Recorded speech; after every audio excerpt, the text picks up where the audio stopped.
Levy, who was the Israeli government spokesperson under the Israeli Prime Minister Benjamin Netanyahu from the beginning of the war until March last year. Welcome back to Newsday. What would you say the mood is in Israel today on the second anniversary of those attacks? There are mixed emotions in Israel today. On the one hand, it is the Jewish holiday of Sukkot, and many people will be trying to celebrate that as best as they can.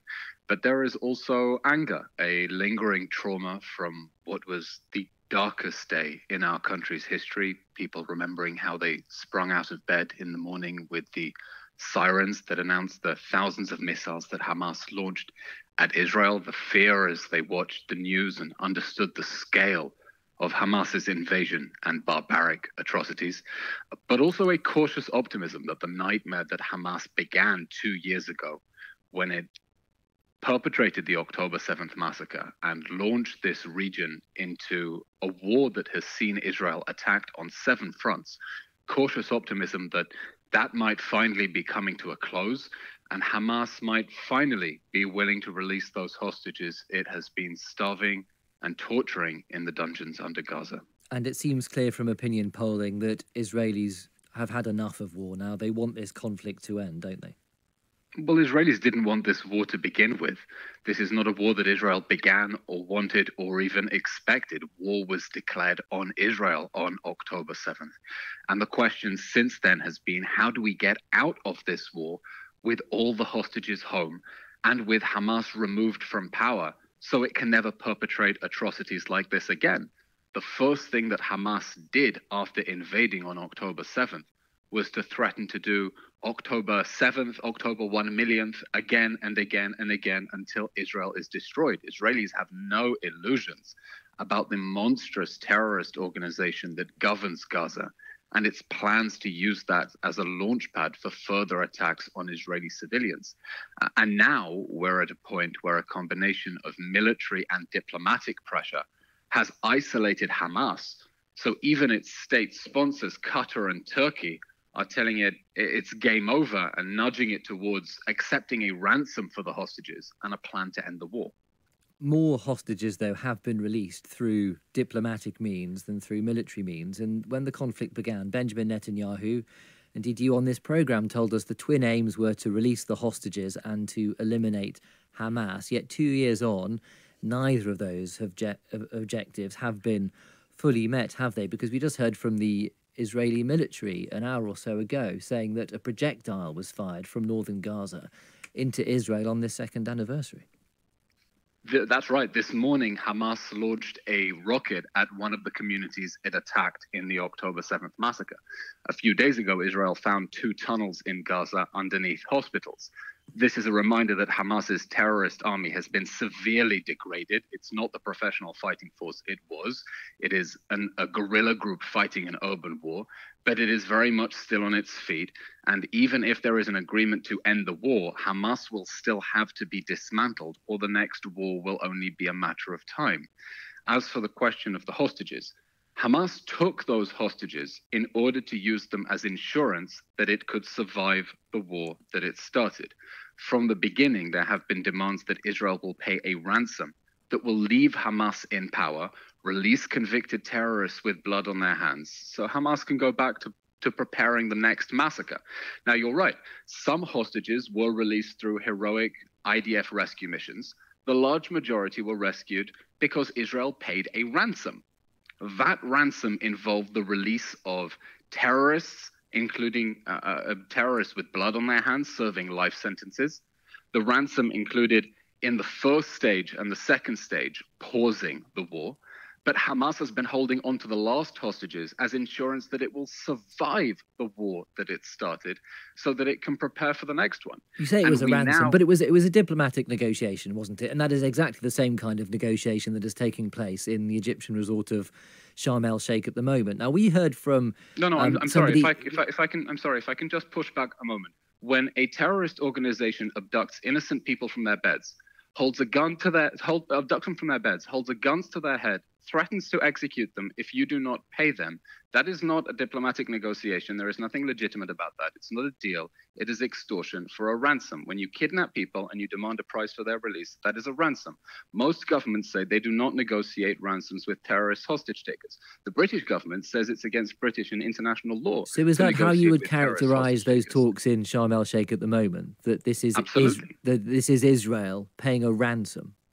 Absolutely. These are ransom talks for hostages whom Hamas is abusing, whom Hamas is threatening to execute, and for whom Hamas is demanding a price for their release. And so if you characterize it in such terms, does that mean you don't think that Israel should be engaging in these talks? I believe we need to get those hostages out.